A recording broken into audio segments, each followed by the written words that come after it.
Gerald Durrell loved animals. He wrote over 30 books about them. My Family and Other Animals was a worldwide bestseller. As a young man, Jerry collected for zoos.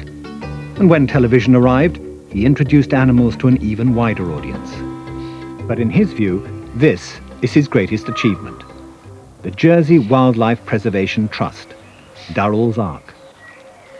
He founded Jersey Zoo solely to breed endangered animals. And the Durrell philosophy has spread way beyond Jersey.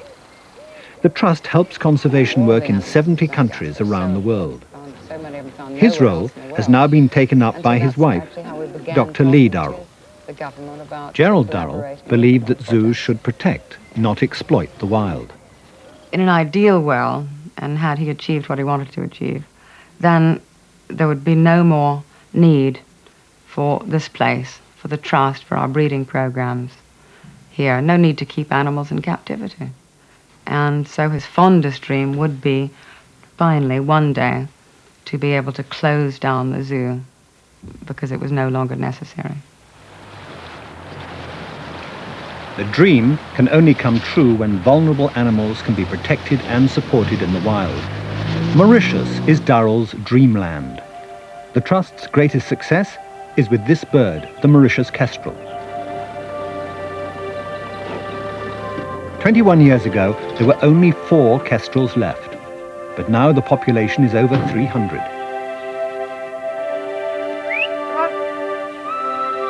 They live in protected areas of forest, and 80 pairs now breed in the wild.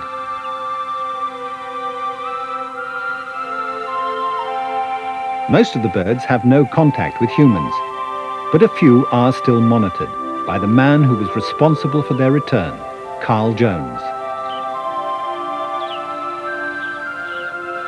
Why has it worked? Because it was designed and executed jointly by Jersey and the Mauritius government. First, birds were taken into captivity and bred both in Mauritius and in Jersey. Once the numbers had built up, areas of forest that could support the birds were identified, and in 1984 the first pairs were released. In 1986 they began breeding in the wild and were on the road to recovery. This imaginative approach to threatened animals developed throughout Durrell's life. In the early days of my collecting trips in places like Cameroons, for example, the children used to go out with calabashes, and sometimes you never knew what they would find on their searches. It perhaps wasn't a grasshopper. It might be a really deadly snake. So you had to pick the calabashes up and sort of shake them by your ear to judge what was in them before you opened them. This was Jerry's idyllic life, close to the animals he loved, travelling the world and collecting for zoos. But he saw so many animals under pressure in the wild, he decided to set up a new type of zoo. From 1958 onwards, the collecting trips were for conservation as well as zoo display, and his television work was entertainment as well as education. This is a hairy armadillo, isn't he sweet? Oh, it's very nice. Really looking charming, like sort of clockwork toys. Could we show you how they run? Yes, let's put her on the I think in the early days of television, a lot of us realized that we had at our disposal an enormously powerful tool to convince people of the need for conservation. But we were still sort of struggling to find out exactly how we could use this tool. Oh, no. You see, it's extraordinary swift movement. Very sweet, isn't it? The answer lay in film reports. Durrell was 15 years ahead of the Save the Rainforest campaigns. 6 months ago, this feeding ground must have been thick forest. But now, they find this. The giant trees, hundreds of years old, have been felled and burnt. This is happening all over Malaya. Vast areas are being cleared, and sometimes they leave pockets of jungle. not big enough to support the animals left trapped in them.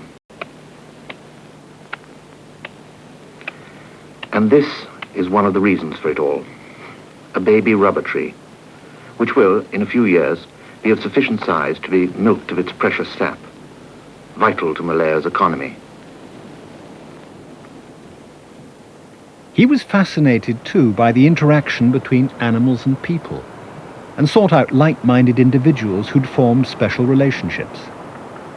I wanted to see the big attraction of Kapiti, to see if George really could entice the wild parrots, the kakas, to come down to us. Come on, Bob. Come on. Come on, Charlie. Come on down. Come on, Bob. Come on. Bob. Come on, Bubs. That's good. These are absolutely wild, aren't they? Yes, yes. And they nest here in the forest? Yes, nest in the forest. How many have you got now that come down, I guess, when you call? 17, we're feeding 17 present time. And are they all as tame as this, or are some Oh, tamer a than others? majority of them. The young birds are very tame when they come around. Well, how do you start training little wild birds to come like this when you call? Oh, well, it's only a matter of patience. Mm-hmm. Patience, they got no fear, as you see. There's no fear with them there. They certainly weren't afraid. In fact, they were almost too tame. When you've got a couple of kakas disputing over who shall sit on your scalp and digging their long claws in at the same time, it's an extremely painful experience. It's extraordinary how New Zealand birds, by and large, seem to be naturally tame. But most creatures would be like this, if they were given the chance. I wish there were many more such places as Kapiti in the world. But as the story moved to Australia, the relationship changed dramatically. On our way up to the farm, we'd seen a sight that made us think there couldn't be a single wedge-tailed eagle left in the area. The farmer says the wedge-tailed eagle takes too many of his lambs, and so it must be shot wherever it's found.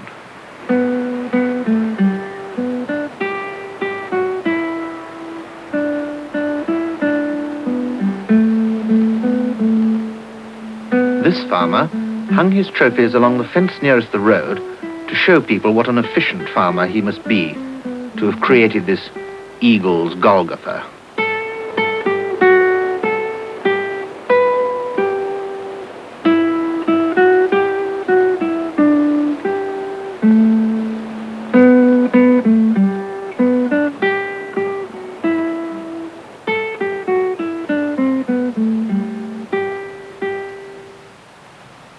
Durrell still had the collector's instinct, and finding new and rare species provided the excitement on these filming trips.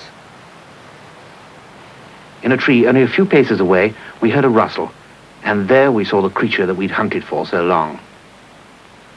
They were enchanting little animals that reminded me of the African bush babies. For 50 years, no one knew that these attractive little animals still existed. As far as has been discovered, they're only found in a piece of forest about a mile square. Such a small area could only support a very few pairs of these little creatures. Should a bushfire ever break out and sweep through this area, the leadbeaters opossum would be doomed forever. Probably the only safeguard for their survival would be to establish some in captivity, to breed them and then introduce them into other suitable areas, so that, at least, if this forest were burnt, they would still survive elsewhere. This was the start of the Jersey philosophy, aiming to combine captive breeding with conservation in the wild. By 1966, Durrell's TV programs featured collecting trips solely for Jersey Zoo. He was usually accompanied by his assistant, John Hartley. We've now got 3 spot-nosed monkeys. We're trying to get them to feed themselves, but it's a terribly damp process. Baby monkeys are always convinced that the only way to drink milk is to immerse your whole face in the stuff and suck and inhale at the same time. The coughing fits are prolonged and result in you getting covered in milk. When my back was turned the other day, John went and purchased a baby, which is, without doubt, the most difficult one to hand rear. It's a baby pygmy kingfisher. Even when they're fully grown, they're only about a quarter the size of a sparrow. They're beautiful little things, and touch wood, at the moment, this one's feeding very well on tiny pieces of raw meat.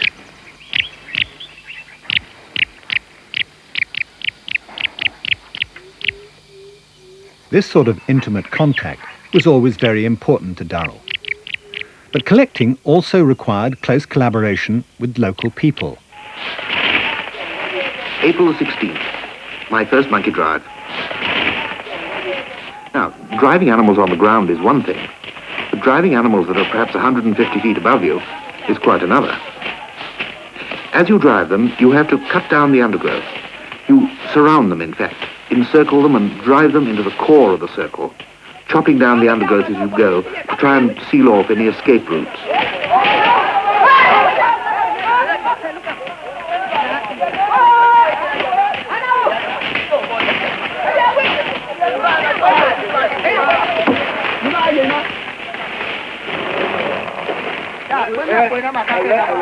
I said that what we should do is to light a fire at the base of the tree and let the smoke drift up, so that I hoped it would drive the monkeys down.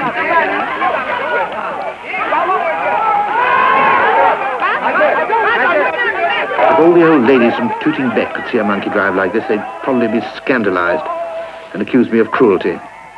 But as the drives are done anyway, with the result that thousands of monkeys are slaughtered, I feel that our aim in trying to catch them alive to breed from them is laudable. It's amazing, looking back on it afterwards, what you have to think of at the time. First of all, are the Africans handling it too roughly or holding it too tightly? And you're wondering how much shock the animal has suffered. Is it cool enough? What sort of condition is it in? How well will it settle down?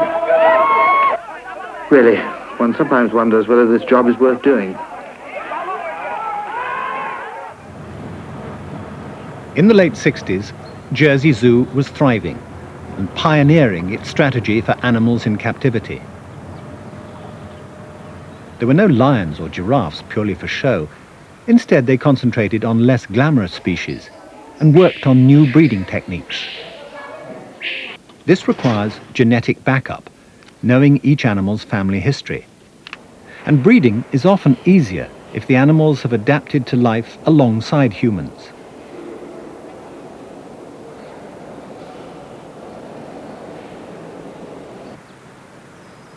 Durrell chose the dodo as the symbol of the trust, and it was during a trip to the dodo's home, Mauritius, that he came up with the next step in building the ark. And one morning at breakfast, I remember him saying to me, he said, I've often talked about turning the trust into a sort of mini university of conservation. He said, we're seeing the minister this morning. I'm going to offer him a scholarship for a young Mauritian to come to Jersey for training. I said, but hang on a minute. We haven't got any facilities. We've got nowhere for them to stay. We haven't got no plans. He said, well, your trouble is you always get bogged down with minor details in life. I'm sure you'll all solve those problems. The first trainee was a young teacher, Yusuf Mungru. When I turned up at Jersey, there was no facilities whatsoever, for trainee student to go to, to Jersey. I had to live with a vicar. Now it's a temporary measure, and then they found me accommodation within the zoo. But and I was there, and I expected to find to come across other students who have come from other countries, but I was surprised to see I was the only student there. Maybe we hadn't been terribly fair. Perhaps we hadn't described to him that he was the guinea pig, and he was the person on whom we based this modern training program. Way back in 1981, I believe it was. Over 800 students from all over the world have now been trained in animal conservation at Jersey. Procedure. There had been a committee to investigate overbreeding of lions. The training center and the training program was one of the achievements that Jerry was most proud of. He always said that the place that endangered species should be bred is back in their country of origin. There are all sorts of logical reasons for that. But 20 or 30 years ago, when he started thinking about training, the expertise just didn't exist in those countries. So logical thing that he thought of was to use the zoo here as a training center. And the idea was to bring people from their countries, teach them about endangered species management, particularly breeding techniques, and then have them go back to their countries and implement what they had learned. Try and spread it around so everybody gets. Before our students come here, they seem to feel a great sense of isolation, and they're very frustrated because of the almost insurmountable conservation problems where they live. But they get here, they have a unique experience, I believe. They meet other people from countries with, say, similar problems. How are you? Fine, thank you. I'm going to take a Diet Coke. Okay. I'm going to take him a beer.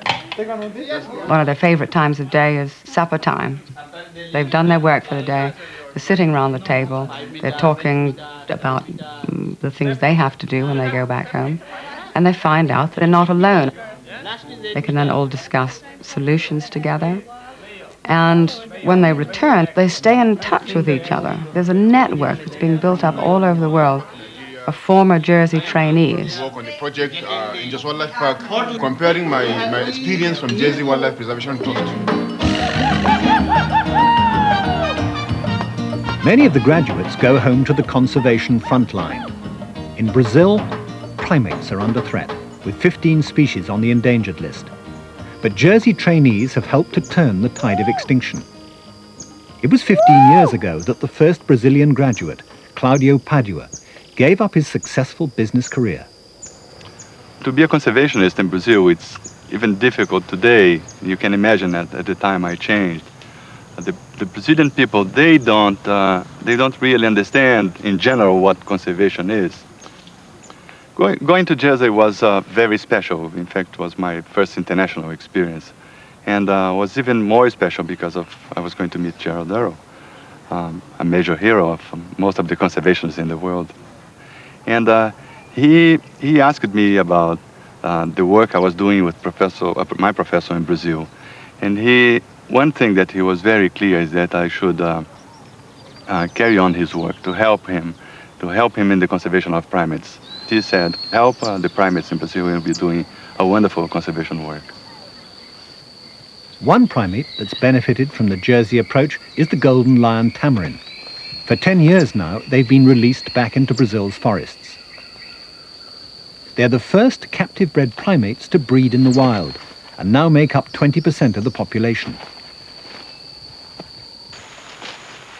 Many international wildlife organizations worked with golden lion tamarins, but only Claudio and his wife Susanna have studied an even rarer relative, the black lion tamarin.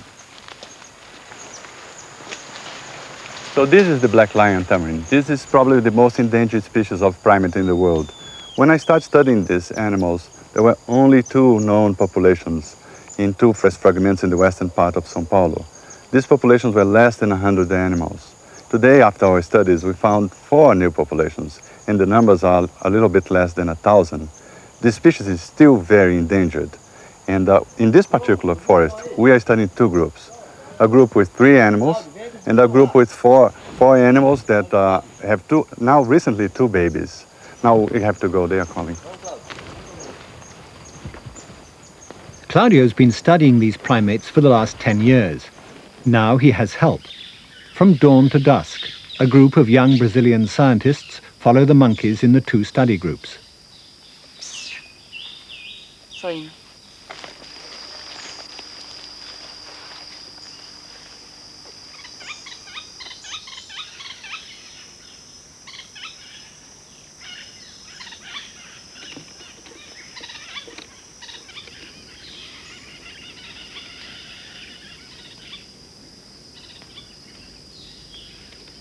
As the tamarin families wake up and start to move through the forest, the scientists follow tagged individuals using radio tracking equipment.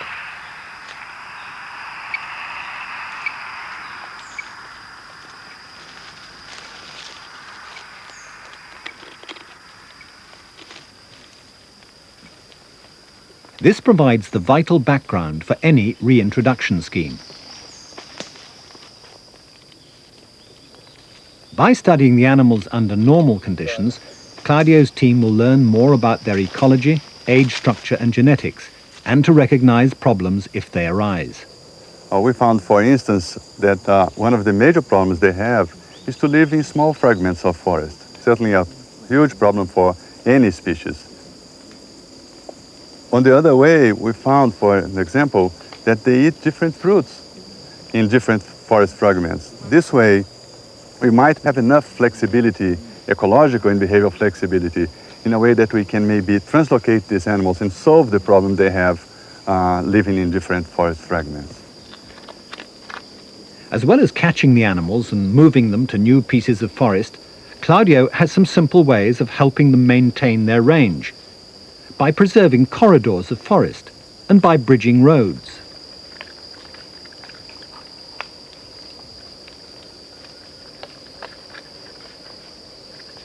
Studies like Claudio's are part of a wider program. I think education is a very important component of any conservation project. In fact, Gerald Durrell was one of the first person to recognize that. And we've been trying to train people. We sent some of the people that work with us. This group here, Laurie, went there. There are others that work with us. In the last 10 years, maybe 30 students went to Jersey. The most recent Brazilian graduate is Cecilia Pessuti. She's returned to work with an extraordinary animal, the maned wolf. It faces both destruction of its grassland habitat and persecution. So since 1989, there's been a captive breeding scheme. Existem muitas pessoas, tanto no Brasil quanto no exterior, trabalhando nas campanhas para os micos. Existe a necessidade de se trabalhar com outros grupos animais, como o lobo-guará, o cachorro do mato vinagre, jaguatirica, aves. E o importante foi que Jersey nos incentivou a trabalhar com esses animais no nosso país.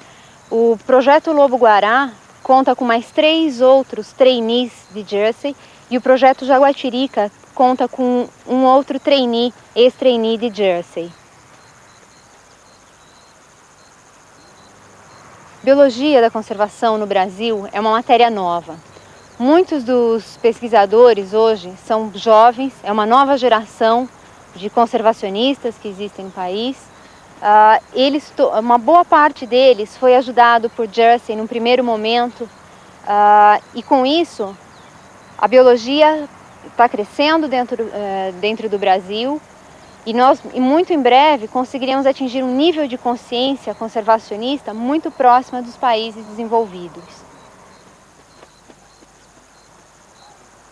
Raising that public awareness is something that must accompany any captive breeding and reintroduction program.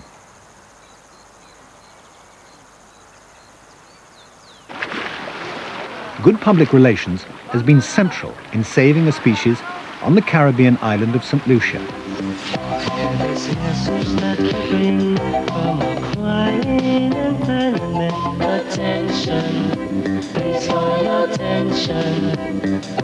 We're calling one and all, help us fight this growing problem. Pollution, yeah, pollution. Oh, we need everyone. The St. Lucian parrot, or jaco, has been the subject of a massive PR campaign since the 1970s.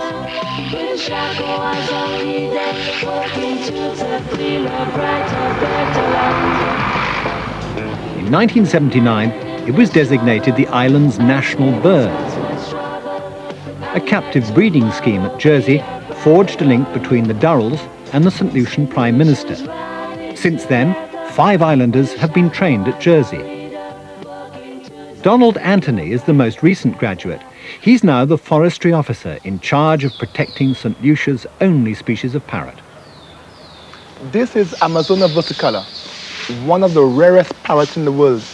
In the 1970s, it was really endangered because it numbered less than 100 birds in the wild, and we were very worried about it actually going into oblivion.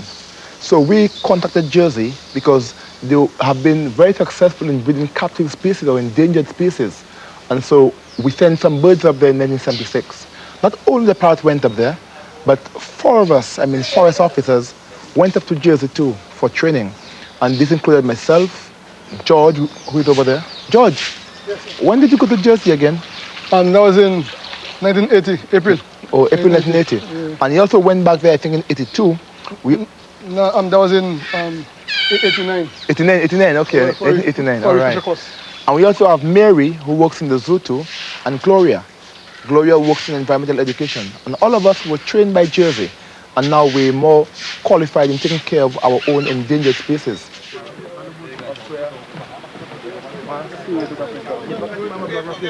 The most important work for Donald and George is done in a reserve within the forest where the parrots are now breeding. They now have funds to restore the habitat that the parrot shares with a host of other species and to protect it.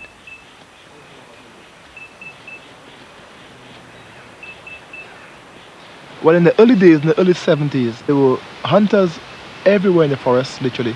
Although there was an open and closed season, but nobody policed or monitored the open and closed season. And the forest was crisscrossed with hunters, traders. However, the whole awakening of the parrot conservation program and the awareness that the parrot was in serious decline came about a whole new awareness and thinking in St. Lucia, in the forestry department. And the parrot became our umbrella species.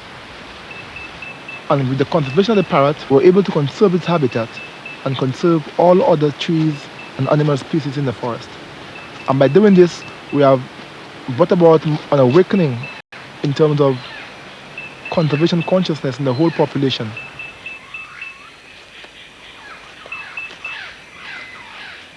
With the backup of Jersey's successful captive breeding program and the bird's popularity in St. Lucia, the parrot's future seems secure.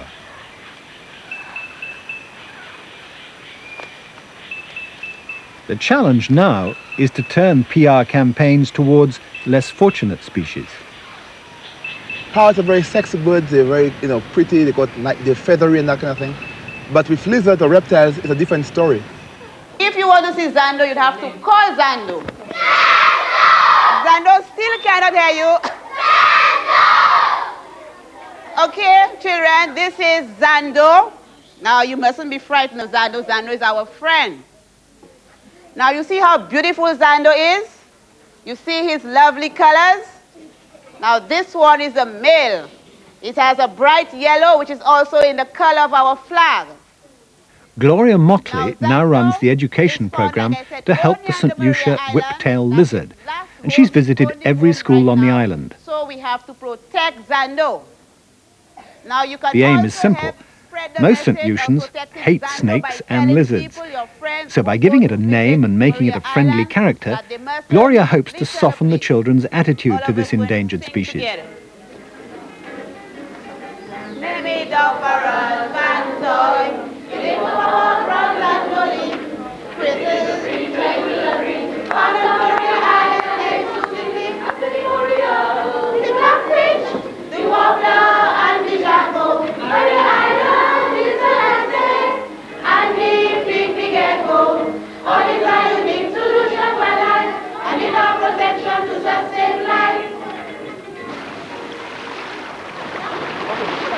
The lizards are found only on 2 of the smaller St. Lucian islands, and Donald Anthony is the expert on their biology. He studied them for a master's degree, sponsored by the Jersey Trust. Well, this is Maria Islands. This island we're on now is Maria Major, and the one to the back of us is Maria Minor. They're very important for us because they're homes for the Maria Island lizard, which is now known as the St. Lucia whiptail. And the whole world population occur on this island. And for some strange reason which has baffled scientists, it has never occurred on the mainland, which is just less than 1 kilometer away. But it's very important that the island remain as it is. If people coming over here, visitors, tourists or fishermen, and with so much fire fodder, because it's very dry here and very crisp, it will only take a spark from a negligent person with a cigarette or what have you to put the whole island ablaze. And once this happens, then that could cause the extinction of the species. Simply moving a group of the lizards to a suitable island nearby doubles their chance of survival. So Jersey expertise is helping Donald protect a species before it reaches a crisis. Wildlife now matters to St. Lucia, but on another Caribbean island, Jamaica, it's a different story.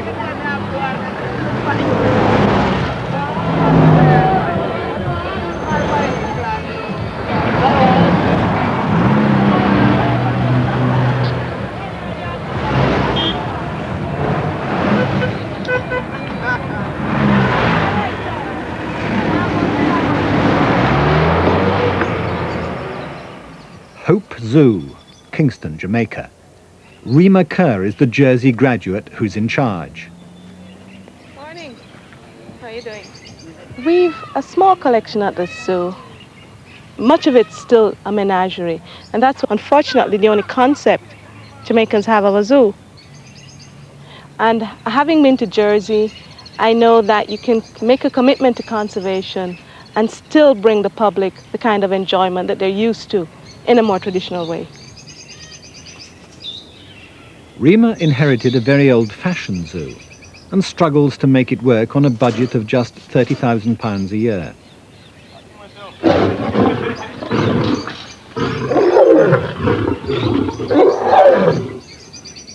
It's like having a basket and being told to carry water with it. Don't have enough money, the tools to do the job, the people, the skills to make it really work. She's trying to change the zoo into an education centre where Jamaicans can see their own native animals. Many, like this Jamaican boa, are highly endangered. And with Jersey's help, Rima has started a breeding programme.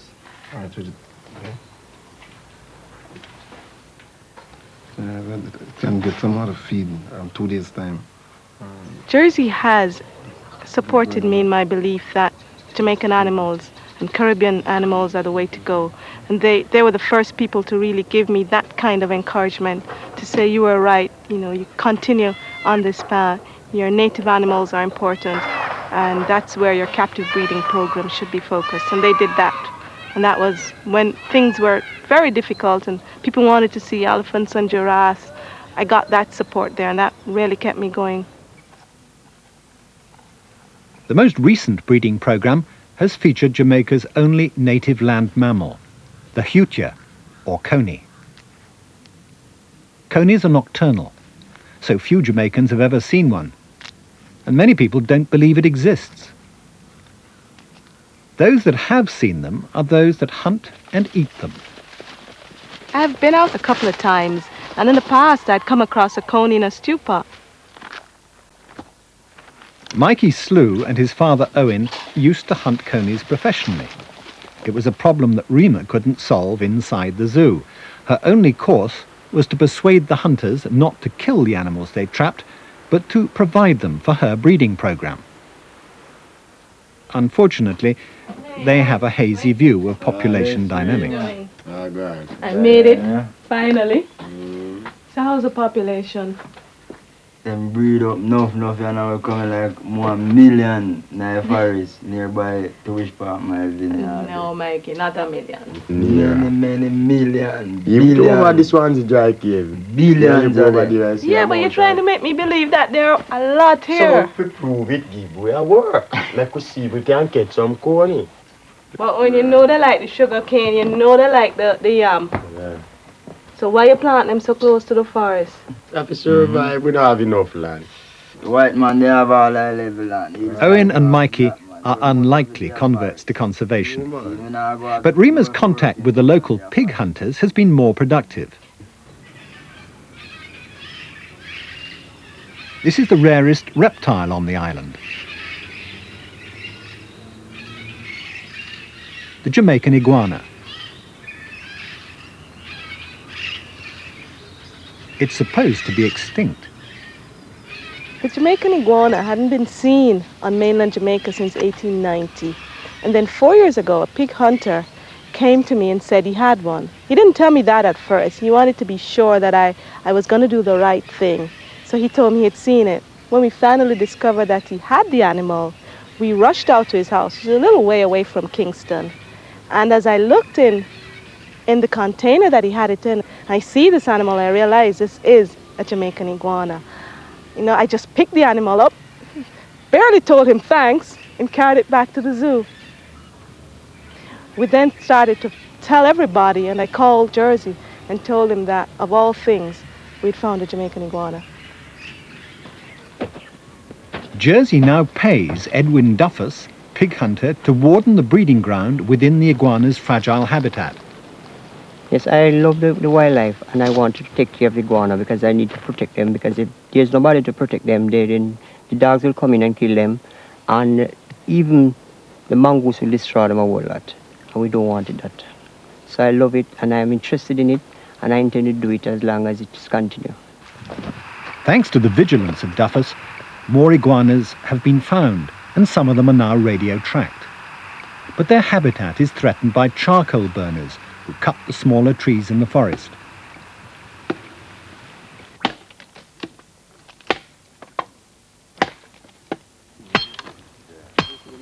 This is supposed to be a protected area, and charcoal burning is illegal here, but whole families rely on it to make their living.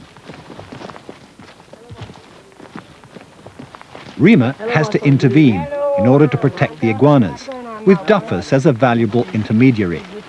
Hi, how are you? Nice to meet you. Hi, how are you? Masoni, how are you? Yes, Masoni, I bet you don't remember me. Yes, I remember you very much, man, because... The charcoal burners' dogs kill the iguanas, and their pigs eat the eggs, and this aggravates their wood-cutting activities. We have a problem, Masoni. Yeah.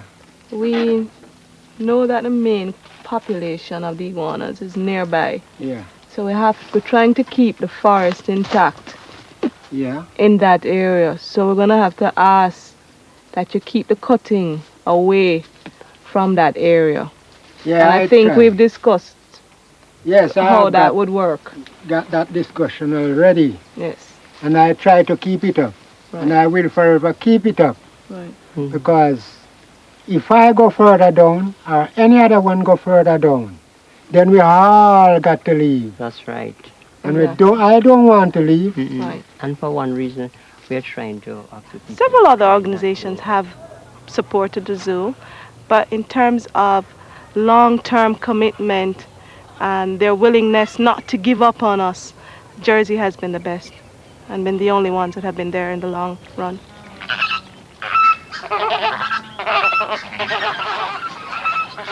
After 3 months at Jersey, many graduates return to difficult, even frustrating jobs.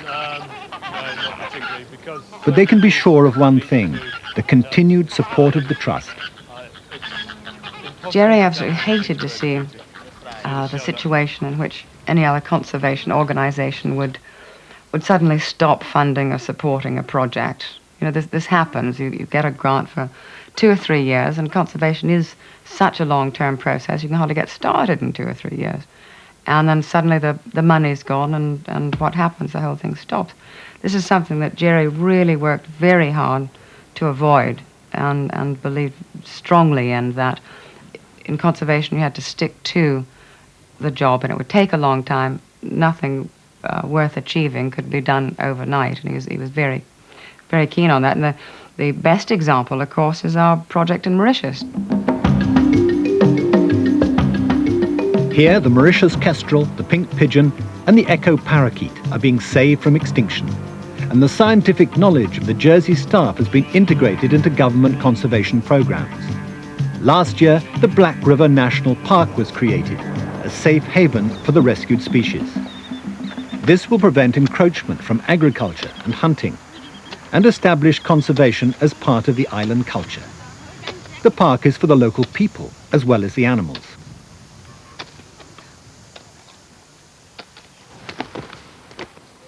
Jersey's first graduate, Yusuf Mungru, is now the park's first director. It's doing quite well. This is the one that got abandoned by its He and Carl Jones mother, and we represent the essential Durrell formula, Jersey expertise plus local knowledge and support. Here we have a 3-day-old scrub. The pink pigeon is still captive bred in Jersey, but only as a reserve. The techniques that saved it have been transferred to a breeding station in Mauritius. So when you do put them back under the pigeons' Does it often work, or do you sometimes have to switch them back? Or Yeah, we have to switch them back. Yeah. In 1991, only 10 wild birds remained, but in the last year alone, 62 chicks have been captive bred. These will be distributed around release sites already established throughout the islands.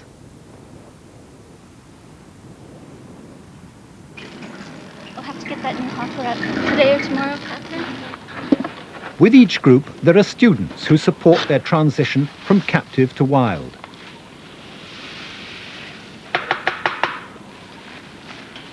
These birds are just 2 weeks old and ready for release, enhancing a population now numbering 160.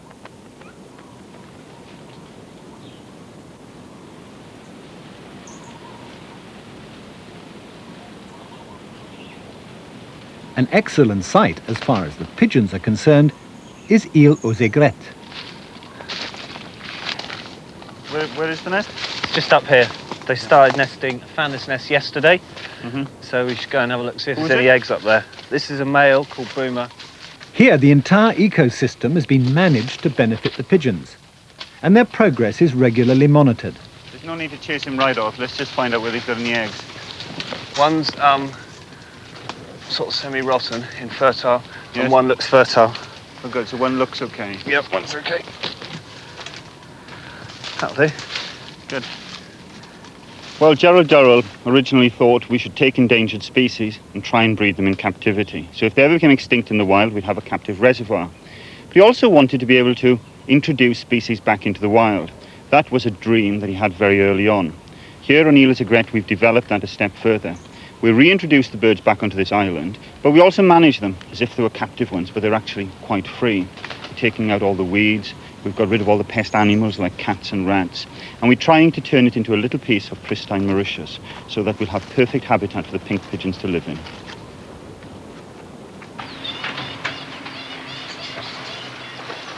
Now Carl Jones is trying similar breeding techniques on another endangered species, the echo parakeet. Hello. Got some branches. Steady, steady, steady. Come on, come on. Little was known about the bird. It had ceased breeding in the wild. Yet in the past 2 years, 3 chicks have been successfully reared. Since the birds are related, inbreeding could be a problem. In fact, the books say it can't be done. But Carl Jones shares Darrell's belief that there's more to animal rearing than pure science. Understanding animals is central to the whole Durrell philosophy. You've only got to read his books to see that Jerry delighted in understanding animals. He didn't study them necessarily as a scientist would, but he studied them or got to know them as friends. And that's very, very important when you're working with animals in captivity, that you've got to like them and you've got to know them. And that's been central to our success here, is that all the staff, many of them are very competent scientists, but all of them love animals. And all of them feel for the animals and develop empathy with them.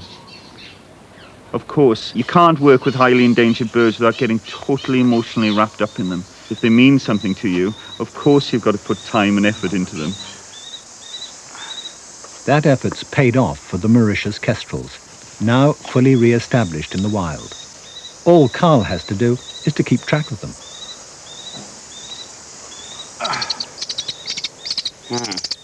This is a beautiful 28-day-old chick in very, very nice condition. Come on. It is important to check them to make sure they don't have any parasites and to make sure they're quite healthy. We finished releasing Mauritius kestrels. We finished that last year. We have a large number of pairs in this area. Some of them are doing exceedingly well, but it does take some of the pairs several years to get the hang of it.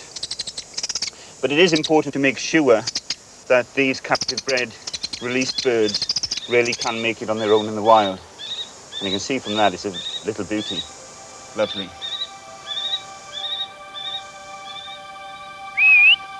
Come on.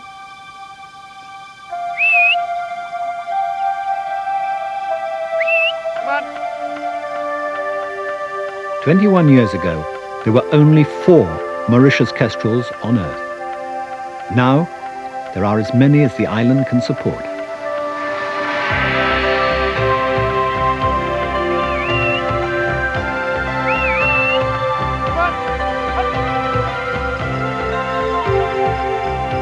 Carl still feeds 6 birds as part of the monitoring process.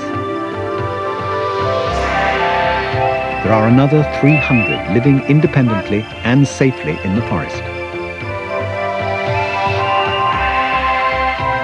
This success and the devotion that created it provide a fitting climax to the life's work of Gerald Durrell.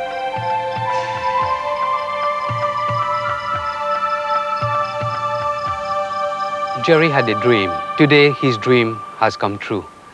This nice area you see behind here now is declared as the national park. He wanted this to be preserved so that it provides an habitat for the birds which are endangered. Now that this has been saved, I think the Mauritian people, the government of Mauritius and the Mauritians in general should be thankful to Jerry. Well, he gave me a book actually, and it's called The Axe Anniversary. And in it, he autographed it, and he drew 2 parrots, and he says, it's parrots in love. And one had a parrot more or less asleep, and he says that's him, he's getting old and he's on his way out, And he has one that's wide awake with a flower. He says, that's me. I'm wide awake and vibrant, full of energy, but I must carry on the flower conservation. It was an absolute visionary in doing this. I mean, when nobody wanted to think about little brown jobs like Jamaican coney, Jersey was there because of their philosophy, and the rest of the world actually came in line with their philosophy. And although Gerald Durrell started it, the work will continue. It's been set up in such a way that the people, the trainees, and all of us are continuing on that path. So he's not dead. His philosophy is where all these trained people that come from Jersey are, including myself.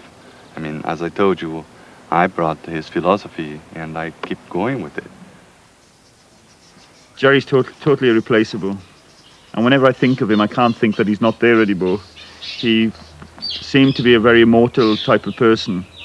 Of course, we'll all miss him tremendously. He was one of those people who greatly enriched the world. When you met him, you always felt totally invigorated. And we've lost somebody who showed great leadership and could actually show us the way forward. And I think that Jersey Zoo and the people trained in Jersey are going to be at the forefront of hands-on applied conservation the world over.